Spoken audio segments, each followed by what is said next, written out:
Guys, welcome to Black Angus Reviews. Today I'm going to be reviewing Chapter 10 of The Mandalorian, Season 2, Episode 2. I think this is called Passenger. Not really sure. Um, it's a weird one to review. I know I'm late, and I'll have to backtrack and do Episode 1 review as well to build that portfolio, if you will, for The Mandalorian. So look forward to that, and of course Episode 3 when it comes. But I think a lot of people hated this episode, or they think The Mandalorian is just turning into crap or pointless. I totally disagree. While this isn't like monumental Star Wars or anything, it's like groundbreaking. It's not really advancing the plot so far. We're just getting little crumbs for something to come. I think in part because the Pedro Pascal drama with behind the scenes with him only being on set for like 12 days, not doing anything physical this season. I don't know. There's a lot of stuff with that seemed to kind of maybe have hindered the writing, so they've had to kind of work around that. That's my guess as to why these first two episodes are the way they are. I've seen a good meme actually about episode 9 with the Tusken Raiders that this was a side quest for Boba Fett armor unlock.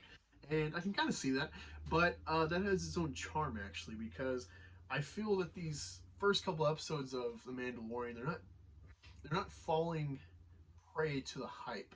I would say an example comes to mind recently that's kind of hindered the storytelling would be John Wick. With this kind of surprise success and the fan fury around it, the next time around you got to go bigger and badder. It worked for part 2, part 3. Real disappointment to me, so I don't even care about part 4 now. But with The Mandalorian, I feel like with the circumstance on the set and with um, the hype and Baby Yoda and what's this mean for the context of Star Wars, Favreau actually played it kind of smart and went the other way. And it's like, let's not be so grandiose. Let's just live in Star Wars. And I really like that. I am not a fan of this passenger character. I hate dopey looking aliens, especially in Star Wars. There's so much potential. There's already so much groundwork in Star Wars for 40 years of cool, just background sentient, alien characters. So I'm not impressed at all with that. But I don't know. I liked where this is going. It was cool, just kind of like, hey, let's not. How would I say this? In Force Awakens and Rise of Skywalker, they're so packed with information, especially because they reflect on the original trilogy and the whole lore of Star Wars in general, that you don't really get a time to rest or just like soak it in. You have to rewatch it a couple of times to actually just kind of know the beats and find your groove as a fan, just living in the universe. That previous iterations in the saga allowed you. And so I kind of appreciate this. It's not banging me over the head with a lot of information or context. So, what was the plot of this? Essentially, after the Crate Dragon quest for the Mandalorian to get Boba's armor from the Marshal, he goes back. He's heading back to, I think, Mos Eisley. Can't quite remember, but it's a harbor town in Tatooine. I don't like Amy Sedaris. I wish they could get someone else for that role. Despite how small and minimal it is, I don't like her in it at all. She's annoying, but she doesn't really hinder the plot. Um, to get information from Mandalorians and whatnot, or format of Mandalorians or their whereabouts, to further guide him on his quest to help raise Baby Yoda, find him a home or his direction, whatever the case. He kind of gets swindled into transporting someone with information, but the hindrance is they can't go use the hyperdrive because she has her eggs and they'll pop or die or whatever the case if they do. So he has to go just regular speed through space to get to his next destination. Before that, before he got into town, actually, there was this booby trap by some bandits. And I thought it was pretty clever. It wasn't clever. It was cleverly executed a little bit. I'll get to. I'm surprised he didn't catch on or see this or expect it, or he just like hauling ass to town and gets clotheslined and his ride is wrecked and they grab Baby Yoda. He takes out the first two, but the little midget's actually got Baby Yoda knife point.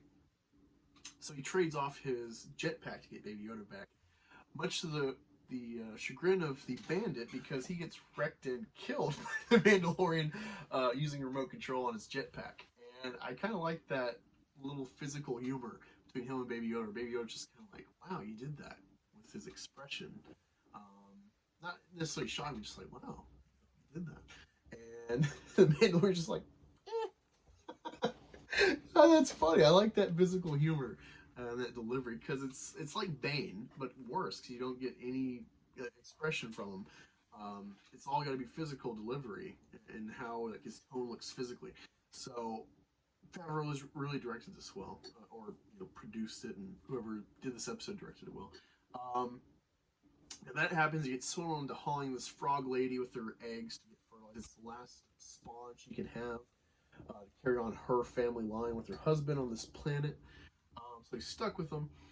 And while they're going through space slowly, a couple of patrol X-Wings from the New Republic start hassling him. And because of his ping, relates back to episode 6 when they went to that rebel prison, or that Republic prison, that jailbreak episode. He's kind of on a one list or whatever, and so he's got to evade them, and he ends up crashing, and the ship's totally wrecked. And the frog lady actually goes off and finds a hot spring conveniently nearby. I don't know how she knew to look for that or sense that or whatever. Maybe it's like geothermal, sensory. I don't know. It's an alien race, so who knows what the lore will say about Star Wars with these species. Whatever. Conveniently, there's a hot spring nearby. And she's bathing in it, which is weird to me with her eggs that aren't fertilized, but whatever. And there's this running gag throughout the episode of Baby Yoda popping some in his mouth, eating them when no one's looking. And it's like, no, stop, It's just kind of a joke. I plan to do an episode about that, a video about that separately, because I do not agree. I thought it was funny as hell. There's a lot of reeing from an unsuspecting quadrant of fandom. But yeah, they'll be in another video. So that's going on. It's like some little hijinks, laugh, gag, or whatever in this with Baby Yoda. He's always hungry, and he's a little mischievous. It was kind of menacing. I think maybe this is the point, actually, was it seems like he kind of like force pulls some of them too close to him through the jar. I'm like, my precious. And it felt very Gollum. It felt creepy. And I felt maybe that was the intention, aside from the humorous gag. Yeah, unbeknownst to them, little hungry Baby Yoda actually awakens this hatching of these freaky ice spiders. They look like those spiders from Rebels, and they have their origin with Ralph McQuarrie art from, I guess, I don't know if before Star Wars or during, like, drawing stuff for Star Wars concepts, but not a fan necessarily of these spiders. Didn't like them in Rebels, but it got the job done. It felt very alien, especially the way they did the egg with Baby Yoda just eating it. And they had, various sizes of the swarm, but of course there is the queen of the hive, and she's big as hell. And so there's this chase for a minute or so, and it gets pretty intense. If you hate spiders, I advise caution. I do feel with you, but I didn't really, Star Wars doesn't make me scared of spiders. But yeah, it definitely felt like a little callback to Alien and Aliens. Easter egg, I guess. But yeah, it's pretty much all that happens. They get chased down to the last room on the ship that can seal. And when you think the queen is about to destroy them, the rebel pilots actually find them and take out the queen and save them. And they're pretty much like, hey, you are this person, suspect or whatever, from that prison. We should take you in, but you actually tried to save the Republic guard on the ship, so you're kind of cool in our book.